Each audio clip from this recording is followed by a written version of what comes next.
Dear students, अंतर्राष्ट्रीय संबंधों की विवेचना करते हुए हमने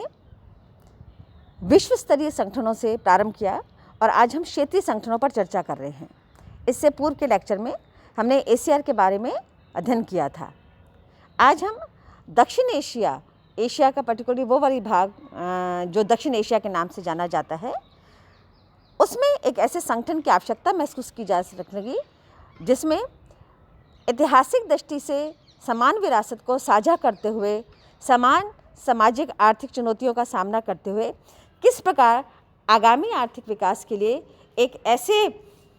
संगठन, एक ऐसे प्लेटफॉर्म को प्रारंभ किया जा सके जिस पर आपसी सहमति बन सके। इस उद्देश्य से सार्क की स्थापना की गई।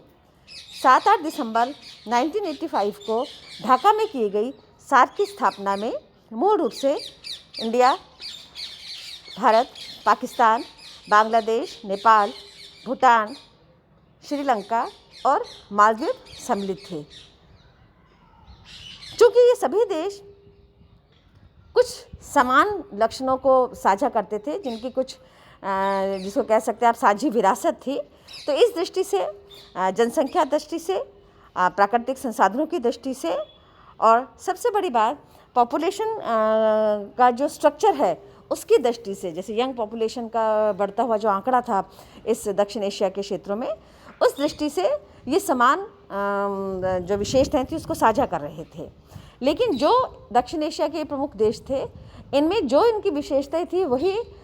किसी न किसी रूप में इनकी कमियां भी बनकर या इनके लिए चुनौती बनकर उभर रही थी, क्योंकि जो जनसंख्या जनसंसाधन की दृष्टि से इनके लिए महत्वपूर्ण थी, वही जनसंख्या अपने अन्य कारणों से, जिसमें अशिक्षा, गरीबी, बेरोजगारी भी एक चुनौती बनकर इनके लिए समान थे। वहीं दूसरी ओर इन समस्या से निजात पाने के लिए किसी भी बाहरी या विदेशी शक्तियों के हस्तक्षेप को टालते हुए, को अवॉइड करने के लिए यहाँ पर इस प्रकार की एक संगठन को प्रारंभ किया गया। वस्तुतः संगठन का अपना चार्टर है और संगठन ने प्रारंभिक रूप से कुछ ऐसे मुद्दों पर, कुछ ऐसे क्षेत्रों पर सहमति व्यक्त की जिसमें वो कार्यनीति बना सके, जिसमें कृषि, एग्रीकल्चर, हेल्थ सर्विसेज, स्वास्थ्य सेवाएं, मेट्रोलॉजी, मौसम विज्ञान,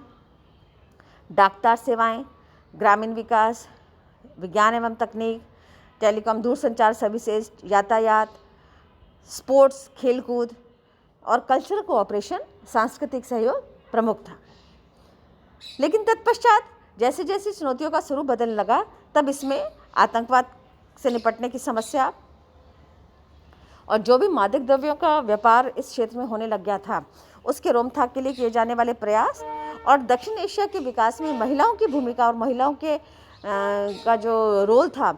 उसको महत्वपूर्ण मानते हुए ये 3 बिंदु और इसके समान कार्य क्षेत्रों में, समान कार्य योजना के क्षेत्रों में सम्मिलित किए गए। वस्तुतः सार्क का एक चार्टर, उस चार्टर के तहत 10 आर्टिकल हैं जिसमें इसके प्रमुख उद्देश्यों को और इसके लक्ष्यों को स्पष्ट किया गया। इस दृष्टि से देखा जाए तो जो आर्टिकल 1 दक्षिण एशिया क्षेत्रों के जनता के लिए कल्याण के, उनके जीवन स्तर को ऊपर उठाने के लिए, उनके जो एक कह सकते हैं कि दैनिक दिन जीवन से निपटने वाली जो चुनौतियां उनको उभारने के लिए, उनसे उभरने के लिए ये उसमें रेखांकित किया गया।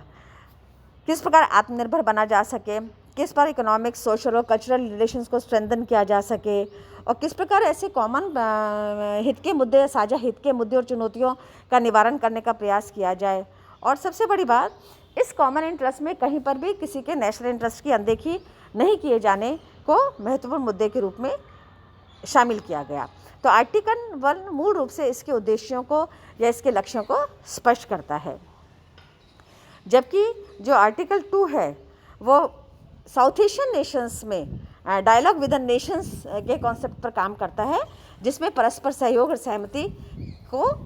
बढ़ाने पर जोर दिया गया। वस्तुतः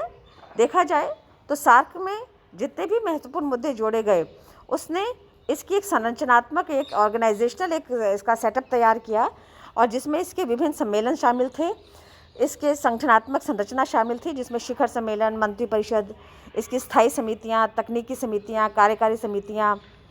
सचिवालय और वित्तीय प्रबंधन और वित्तीय संगठन सम्मिलित हैं। जो उपलब्ध साधनों और उपलब्ध रिसोर्सेज और उपलब्ध जो फंड्स थे, उनको किस प्रकार साउथ एशिया के देशों में प्राथमिकता के आधार पर वितरित किया जा सके या सहयोग किया जा सके, उसके लिए चर्चा और उसके लिए निर्धारण करने का लक्ष्य निर्धारित था। इसी दौरान किस प्रकार जो साउथ एशिया के देश हैं, उनमें परस्पर व्यापार के लिए इस प्रकार के नियम तय किए जाए, इस प्रकार के जिसको क्या कहते हैं छूट दी जाए, इस प्रकार का फेवर किया जाए कि अन्य क्षेत्रों के देशों की तुलना में साउथ एशिया के देशों को प्रेफरेंस मिले। फलतः साफ्टा के रूप में, south Asian free trade association के रूप में साफ्टा अस्तित्व में आया। दूसरा से के रूप में साउथ एशियन इकोनॉमिक कमीशन के रूप में, ठीक उसी प्रकार जिस प्रकार हम देखते हैं कि यूरोपियन कॉमन मार्केट या यूरोपियन कॉमन एसोसिएशन EEC, तो उसी की तर्ज पर सार्क में सेक की स्थापना की बात उठी और इसको फलीभूत करने का प्रयास किया गया, जिसका प्रमुख लक्ष्य यही था कि किसी भी प्रकार से उन व्यापारिक लक्ष्यों को प्राप्त करने के लिए कार्य किया जा सके। लेकिन सबसे बड़ी चुनौती जो सैद्धांतिक दृष्टि से सार्क के सामने आती है कि ओवर पॉपुलेटेड होने के कारण यहाँ पर उस तरीके का संगठनात्मक जो अपेक्षा थी स्थापना के समय से, वो अपेक्षा अभी विकास की या कह सकते हैं तीव्र समय, क्योंकि सार्क के जितने भी कंट्रीज़ हैं उसके सामने एक सबसे बड़ी चुनौती द्विपक्षीय संवाद और द्विपक्षीय वार्ता की भी होती है। क्योंकि प्रत्येक देश का, चाहे व्यापारिक हो, चाहे वैदेशिक हो, चाहे भौगोलिक हो, सीमा संबंधी हो, कोई ना कोई ऐसा विदेश नीति में परिवर्तन के कारण उनकी नीतियाँ सार्क के मंच पर भी प्रतीत होती हैं। संगठनात्मक रूप से इसकी उपलब्धियाँ और कार्य योजना पर हम अगले वीडियो में चर्चा करेंगे।